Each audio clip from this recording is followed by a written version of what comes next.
하나님의 말씀 보시겠습니다. 하나님 말씀은 로마서 1장 18절부터 32절까지 말씀이 되겠는데요. 제가 오늘 로마서 1장 18절 말씀만 제가 봉독해 드리겠습니다. 하나님의 진노가 불의 안에서 진리를 붙잡아 두는 사람들의 모든 경건치 아니한 것과 불의를 대적하여 하늘로부터 계시되었나니. 기도하십시다. 살아계신 아버지 하나님, 오늘도 하나님의 그 변함없는 은혜, 그 변함없는 사랑으로 우리를 이렇게 하나님의 은혜의 보좌로 인도해 주시고 살아계신 하나님을 경배할 수 있는 이 놀라운 특권을 주신 것을 진심으로 감사합니다. 아버지 하나님, 오늘 저희가 드리는 이 예배를 통하여 아버지여 영광 받아 주옵시고, 우리 모두가 참 하나님이 주시는 그 말씀을 통해서 변화를 받고 새롭게 됨으로 하나님께 쓰임받는 생애를 온전히 이루어갈 수 있도록 도와 주옵소서. 연약하고 부족한 종은 십자가 뒤에 감추어 주시고 오직 하나님의 말씀과 성령님만이 운행하시는 이 예배가 되게 해 주옵소서. 살아계신 예수님 이름으로 기도하옵나이다. 아멘.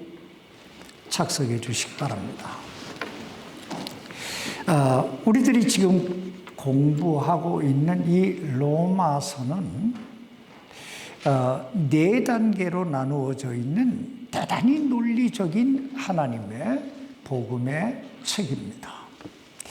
그 첫 번째 단계는 하나님께서 우리 인간이 어떤 존재인가를 적나라하게 벌거벗겨 놓고 보여주시는 단계이고, 두 번째 단계는 그 벌거벗은 우리에게 의의 옷을 입혀주시는 단계이고, 세 번째 단계는 그 의의 옷을 입은 우리를 성령의 사람으로, 성령님의 사람으로 만들어 가시는 단계고, 네 번째 단계는 성령님으로 말미암아 거룩하게 된 우리를 하나님의 도구로 사용하시는 단계입니다. 그러므로 지금까지 우리들이 살펴본 이 로마서 1장 1절로 17절까지 말씀은 로마서의 서론 부분이고,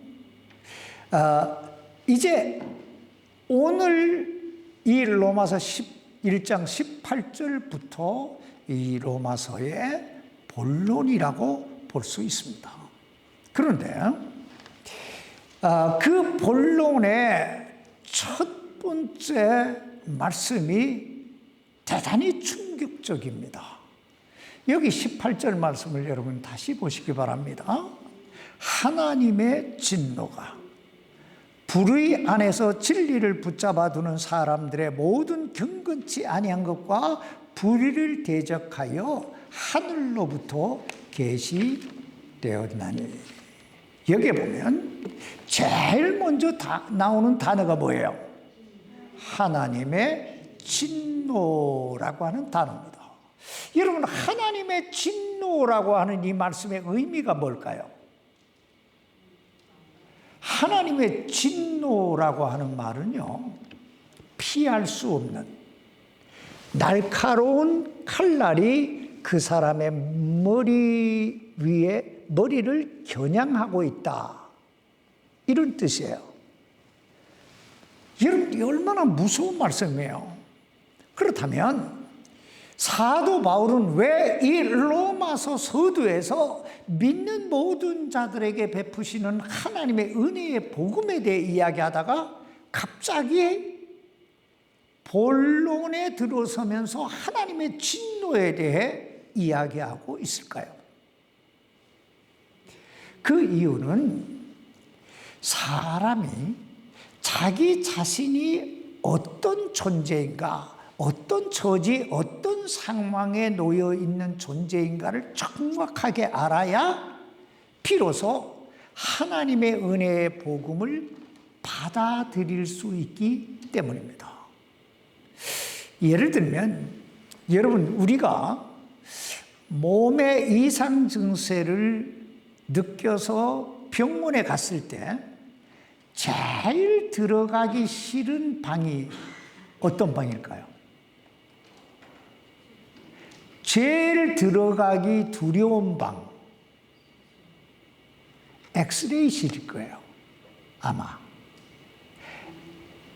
왜냐하면 엑스레이실에 들어가면 뭔가 다 보여질 거 아니에요. 그게 두려운 거예요. 그런데 들어가야 되잖아요. 엑스레이실에 들어가서 엑스레이를 찍든 MRI를 찍든 CT 촬영을 하든 찍어야, 그래서 뭔가 나타나야, 무엇이 잘못된 것인지를 알아야 치료를 할 수 있잖아요. 영적으로도 똑같아요. 하나님께서 먼저 우리 자신을 탁 벌거벗겨 놓고 쭉 하나님이 CT, MRI를 다 찍으시는 거예요. 그리고 하나님이 내리신 결론이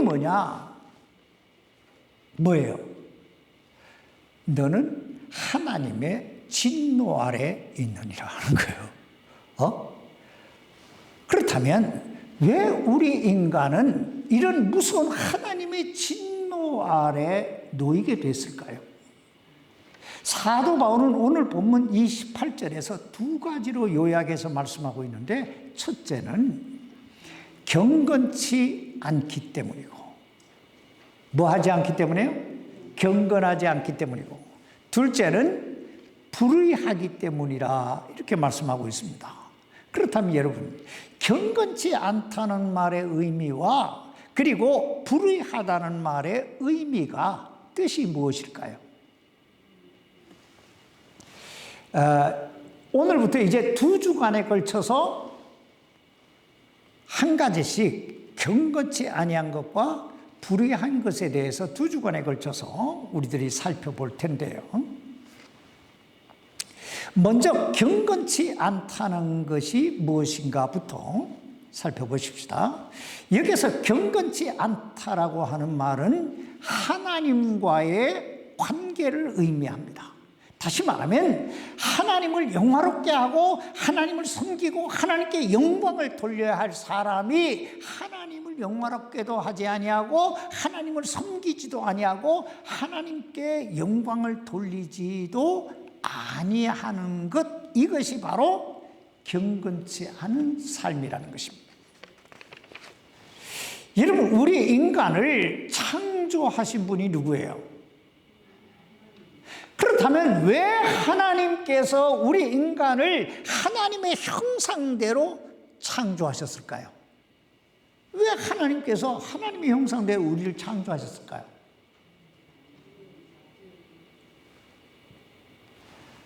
하나님과의 교제를 통해서 하나님께 영광을 돌리라고 하나님께서 우리를 당신의 형상대로 창조하신 것입니다.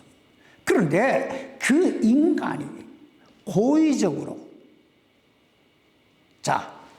고의적으로라고 하는 단어를 여러분 꼭 기억하세요. 고의적으로 하나님을 외면하고 하나님을 떠났다는 거예요. 이게 바로 경건치 아니한 죄라는 것입니다. 그래서 인간은 하나님의 진노 아래 놓이게 되었다 하는 것입니다. 목회를 하다 보면 가끔씩 사람들이 이런 질문을 합니다. 목사님, 우리 조상들은 교회도 없고 이 하나님의 말씀도 없는 그런 시대에 살았는데 그런 사람들은 죽어서 어떻게 됐을까요? 여러분, 어떻게 됐을 것 같아요? 솔직하게 말하면 제가 어떻게 압니까? 제가 어떻게 알겠어요? 성경에 나와야 알죠.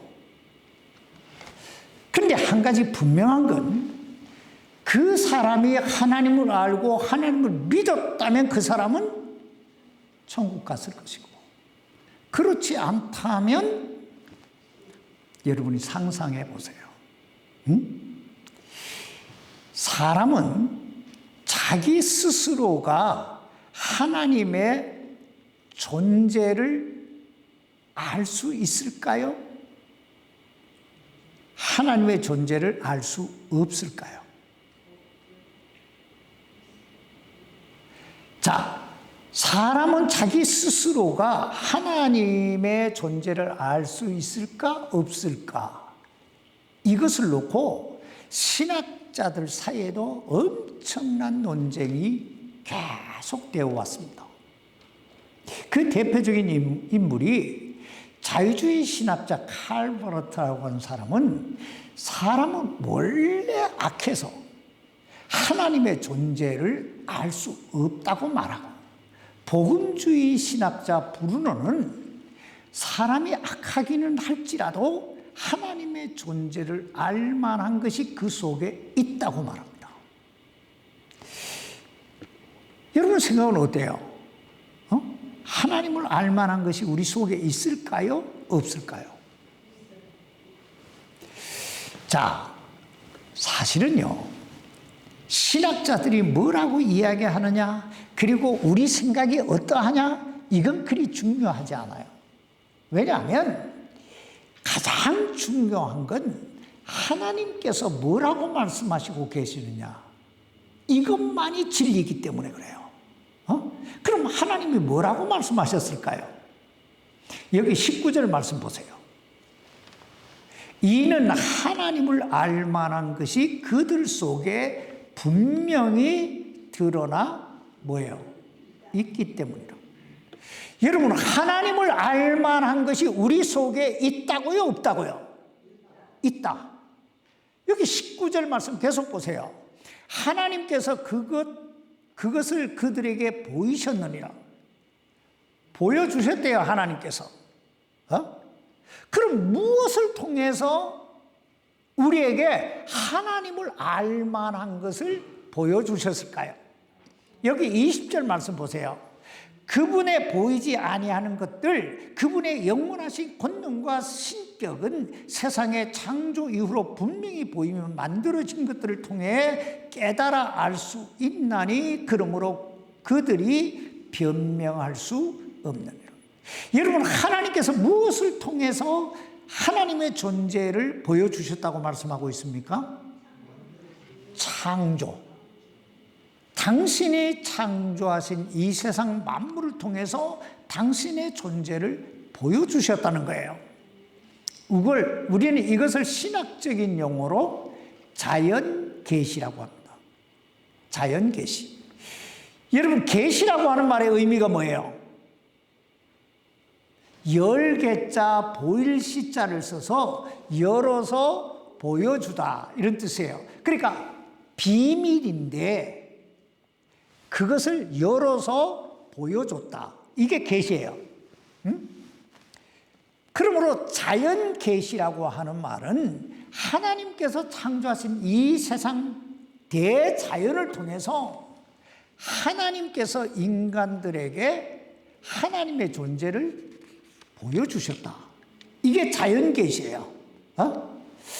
아마 여러분들 중에도 특별 계시를 통해서 구체적으로 하나님의 존재를 알기 이전에도 자연 계시를 통해서 하나님이 계시겠다라는 생각을 해보신 분들이 계실 거예요. 여기서 특별 계시가 뭔가를 잠깐 이야기하고 넘어가십시다. 특별 계시는요, 신학적으로 계시에는 두 종류의 계시가 있어요. 하나는 특별 계시고 하나는 자연 계시예요. 그럼 특별 계시는 뭐고 자연 계시는 뭘까요? 자, 자연 계시는 하나님께서 창조하신 이 대자연을 통해서 하나님의 존재를 보여주시는 걸 자연 계시라고 하고, 특별 계시는 성령님을 통해서 성령의 감동하심을 받은 사람들에 의해 기록된 이 성경을 특별 계시라고 합니다. 뭘 특별 계시라고 해요? 그런데 하나님께서 주신 이 특별 계시, 이 성경 말씀이 아니더라도 사람은 하나님께서 창조하신 이 대자연을 통해서 하나님의 존재를 알 수 있다는 것이 하나님의 말씀이에요. 그러므로 아무도 뭐 할 수 없다? 변명할 수 없느니라. 변명할 수 없다는 거예요. 여러분 잘 생각해 보세요. 사람이 절대절명의 위기에 놓이게 되면 아이고 하나님 찾잖아요. 예수를 믿는 사람이든 안 믿는 사람이든 뭐 스님이 돌다리를 이렇게 지나가다가 넘어질 때 어이구 하나님 이렇게 무의식 중에 찾는다고 그러잖아요. 이게 자연 계시를 통해서 하나님의 존재를 보여주시는 거예요. 그럼에도 불구하고 인간이 어떻게 살아가는가 한번 보십시다. 21절입니다. 그들이 하나님을 알되 그분을 하나님으로 영화롭게 하지도 아니하고 감사하지도 아니하며 오히려 자기들의 상상 속에서 허망해지고 또 그들의 어리석은 마음이 어두워졌나니. 자, 여기 이 말씀 잘 보세요. 여러분, 인간이 왜 하나님의 진노 아래 놓이게 되었다고 말씀하고 있습니까? 경건치 않기 때문이라고 그러잖아요. 첫 번째가 경건치 않기 때문에요. 그럼 경건이란 뭘까요? 경건이라고 하는 말은 하나님과 나와의 관계를 이야기하는 거예요. 다시 말하면 하나님을 영화롭게 하고 하나님 사랑하고 하나님께 감사함으로 그분을 섬기고 그 하나님께 영광을 돌리는 것, 이것이 경건이에요. 그런데 인간이 어떻게 산다고 말씀하고 있습니까? 첫째, 하나님을 영화롭게 하지도 아니하고 감사하지도 아니하며, 이게 경건하지 않은 사람들의 첫 번째 특징입니다. 우리가 상식적으로 아는 이야기지만 모르고 짓는 죄는 어때요? 비교적 변명의 여지도 있고 참작의 여지도 있습니다. 그러나 알고 짓는 죄는 어때요? 이걸 성경에서는 고범죄라 그러잖아요. 용서받지 못할 죄라고 얘기해요. 그러므로 누가복음 12장 47절 이하에 보면 주님도 이렇게 말씀하고 있어요. 자기 주인의 뜻을 알고도 자기를 예비하지 아니하고, 그러니까 주인의 뜻대로 살지 아니하고 주인의 뜻대로 행하지 아니한 그 종은 채찍을 많이 맞대. 알지 못하고 채찍을 맞을 일들을 한 자는 적게만, 알지 못하고 모르고 짓는 죄에 대해서는 변명의 여지도 있고 참작의 여지도 있지만 알고 짓는 죄는 뭐예요? 용서받기 어렵다는 말이에요. 여기 21절 상반절 보세요. 그들이 하나님을 알되. 여러분, 그들이 하나님을 알았다고요? 몰랐다고요? 알았다고요. 그러나 그럼에도 불구하고 저들이 하나님을 하나님으로 영화롭게도 아니하고 감사하지도 아니했다는 거예요. 그래서 하나님의 진노 아래 놓이게 됐다 하는 것입니다. 두 번째, 경건치 않는 자들의 특징이 뭐냐? 자기 생각과 자기 마음이 이끄는 대로 살아간다는 거예요. 여기 21절 중반절 말씀 보세요.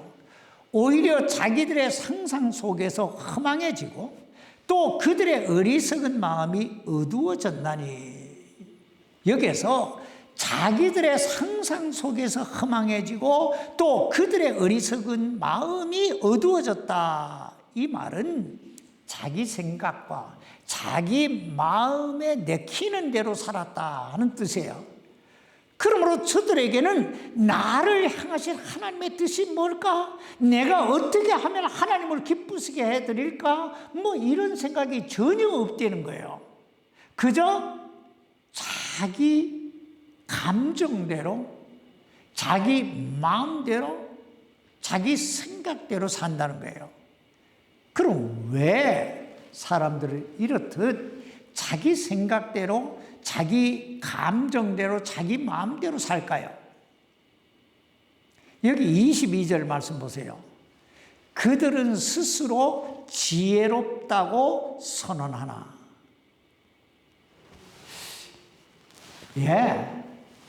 저들은 하나님이 없이도, 하나님의 도우심이 없이도 내가 얼마든지 잘 먹고 잘 살 수 있다고 생각하기 때문에 자기 생각대로, 자기 마음대로 산다는 거예요.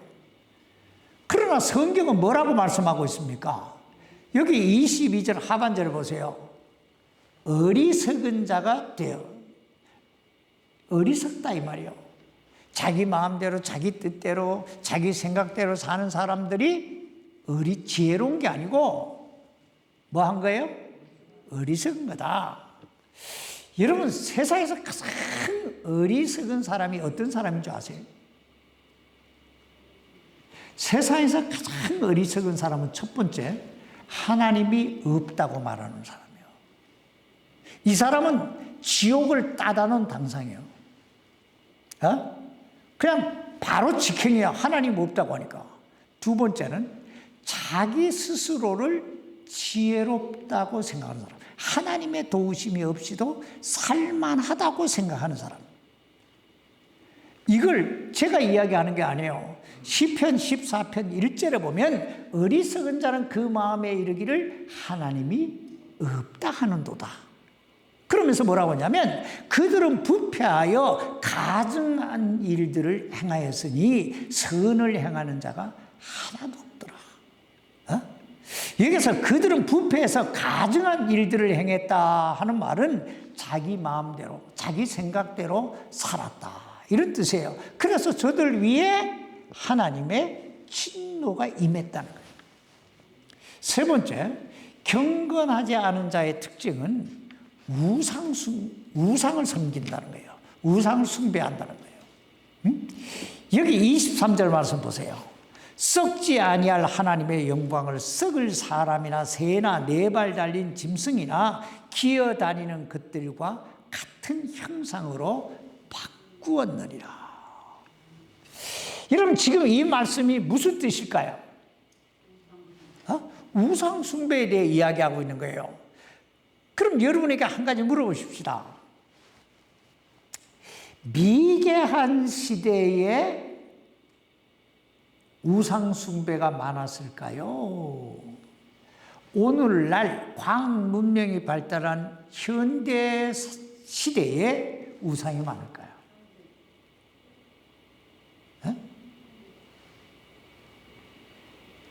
자, 세속적이거나 자유주의적인 관점을 가진 사람들이 쓴 이 종교 변천사라든지 종교 발전사라든지 하는 그런 책들을 쭉 읽어보면요.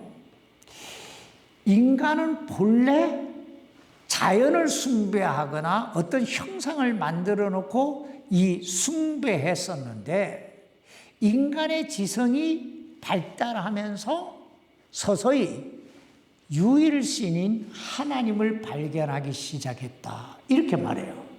그런데 성경은 정반대의 말씀을 하고 계세요.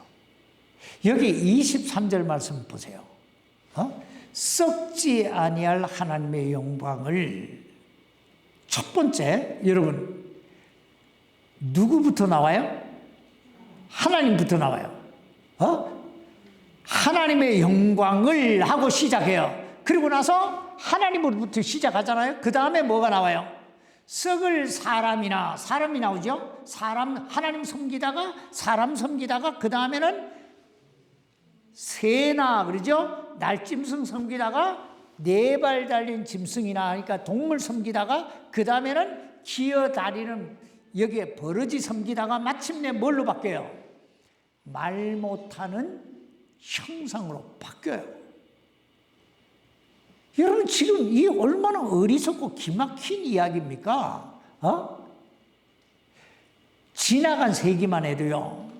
사람들은 과학 문명이 발달하면 사람들이 학식이 더 높아지면 우상 숭배나 이런 어떤 그 형상이나 이런 그 미신이나 이런 그 무당이나 뭐 이런 것들이 다 사라질 거라고 생각했어요. 그러나 여러분 잘 보세요. 지금 우리나라만 해도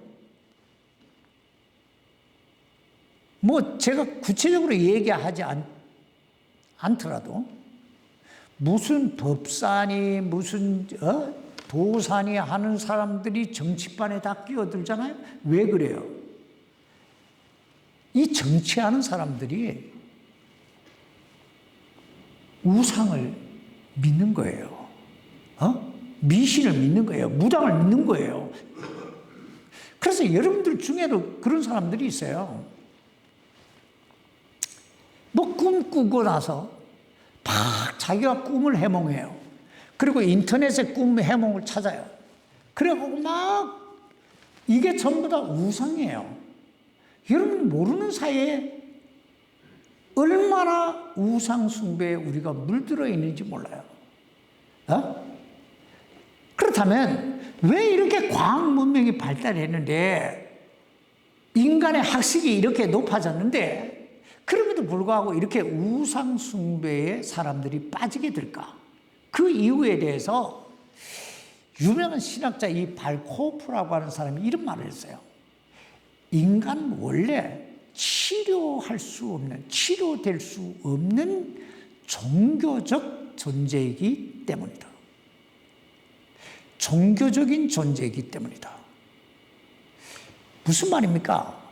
인간은 원래가 하나님이 없이는 살아갈 수 없는 존재라는 거예요. 왜냐하면 우리는 창조주가 아니고 창조물이에요. 그러니까 피조물이란 말이에요. 그래서 창조주 하나님이 없이는 뭔가 불안해서 살아갈 수 없는 존재예요. 그래서 사람들이 하나님의 존재가 아닌 다른 걸 만들어 놓고 그걸 의지하고 살아간다. 그런데 사람들이 얼마나 저급한지 한번 보세요. 첫 번째는 하나님 섬기다가요. 그 다음에는요, 사람 섬기다가요. 그 다음에는 동물로 갔다가요. 그 다음에는 버러지로 갔다가요. 그 다음에는 형상을 만들잖아요. 근데 오늘날 현대는요, 우상이 뭘로 바뀐 줄 아세요? 우상이 자기로 바뀌어요. 자기로 바뀌어요. 이것도 귀찮은 거예요. 이것도 귀찮은 거예요. 그래서 돈을 섬겨요. 자기 머리를 믿어요.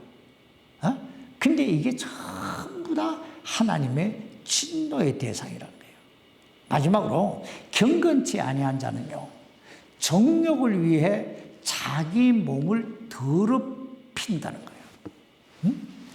경건치 아니한 자의 네 번째 특징이에요. 정욕을 위해 자기 자신의 몸을 더럽힌다. 여기 24절 말씀 보세요. 그러므로 하나님께서도 그들 마음의 정욕을 통해 부정함에 내주사 그들이 자기들의 몸을 서로 욕되게 하셨으니 그들은 하나님의 25절이에요. 그들은 하나님의 진리를 거짓으로 바꾸고 창조자보다 창조물을 더 경배하고 섬겼느니라. 그분은 영원히 찬송을 받으실 분이로다. 아멘. 여기에 보면 마음의 정욕이라는 단어가 나오잖아요. 이 마음의 정욕이라고 하는 말은 정확하게 말하면 금지된 것을 추구하다라는 뜻이에요. 뭐가 정욕이라고요? 금지된 것을 추구하는 것. 다시 말하면 하나님께서 하라고 하는 것은 악착같이 안 하고 하나님께서 하지 말라고 하신 것은 그저 악착같이 하려고 하는 게 뭐다? 정욕이라는 거예요. 오늘 여러분 자신을 한번 돌아보세요. 나에게는 이런 정욕적인 요소가 없는가? 하나님이 하라고 하신 것은 안 하고 하나님께서 하지 말라고 하는 건 악착같이 하려고 하는 거.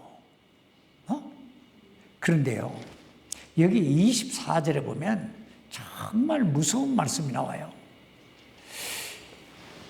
그러므로 하나님께서도 그들 마음의 정욕을 통해 부정함에 내주사 한 단어가 나오죠. 내줬다. 이 말씀을 개역성경에서는 버려두사 이렇게 번역해요. 자, 내버려뒀다, 버려뒀다, 이 말의 정확한 의미는 그렇게 경건하게 살지 않아도, 즉 하나님을 영화롭게 하지 않고 하나님께 감사하지 않고 자기 마음대로 자기 뜻대로 살아도, 하나님 믿지 않고 우상 숭배하며 살아도, 자기 마음의 정욕대로 살아도 하나님이 터치를 안 하신다는 거예요. 하나님이 터치를 안 하신다. 그냥 그렇게 살으라고 내버려 두신다는 거예요. 그런 뜻이에요. 여러분, 암 중에 가장 무서운 암이 뭔지 아세요? 암 중에 가장 무서운 암은요, 말기암이에요. 그게 어떤 암이든 말기암은 치료가 거의 불가능합니다. 그러나 초기에 발견하면 어때요? 무슨 암이든 거의 80% 이상은 고친다고 그러잖아요. 아무튼 하나님의 진노도 마찬가지예요. 지금 내가 아무리 하나님의 진노 아래 있다고 해도 초기에 하나님 앞에 나가서 깨닫기만 하면, 하나님 앞에 나가서 회개하면 하나님의 은혜가 임하게 될 줄 믿습니다. 그런데 문제는요, 하나님께서 내버려 두셨을 때예요. 하나님께서 내버려 두신다고 하는 건 죄를 지어도 감각이 없다는 거예요. 그 죄가 축적되고 있다는 거예요. 그래서 소망이 없다는 뜻이에요.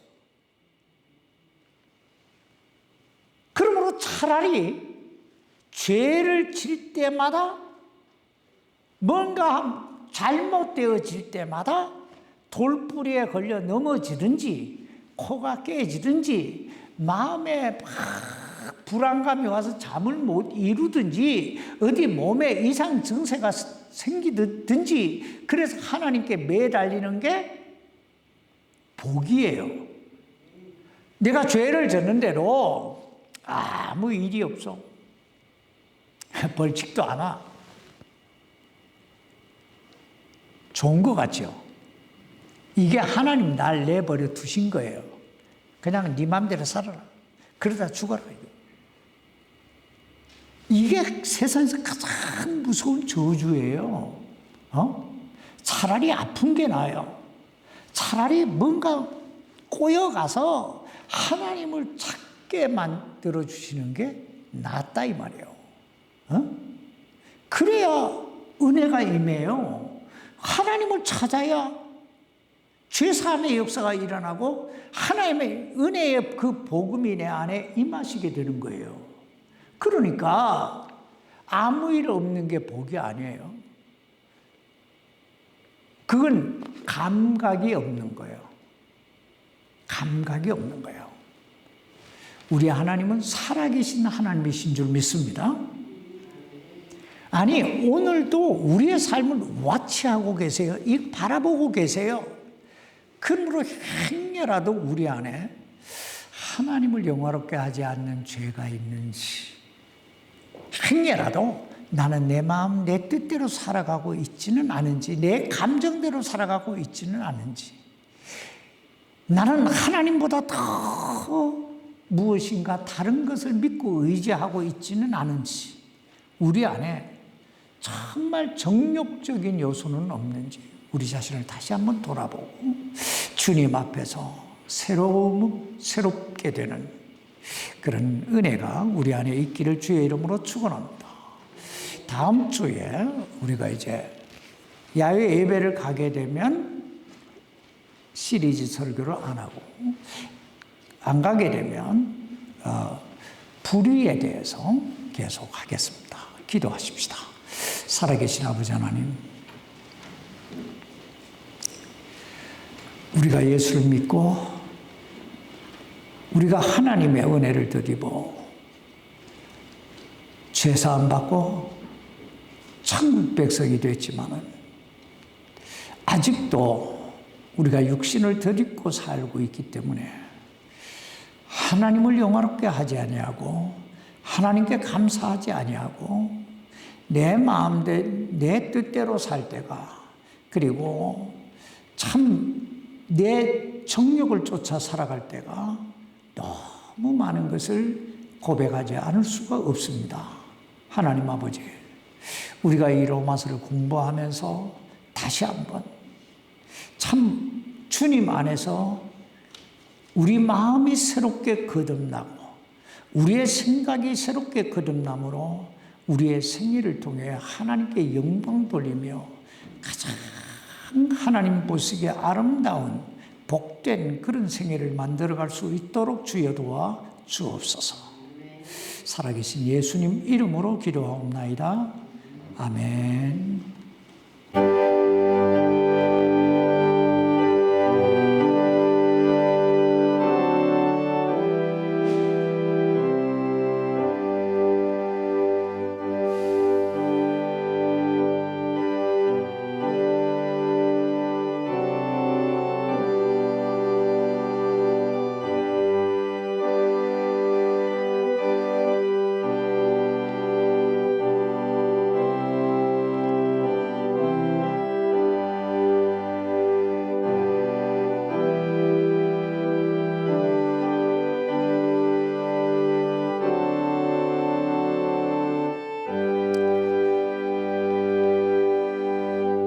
아멘.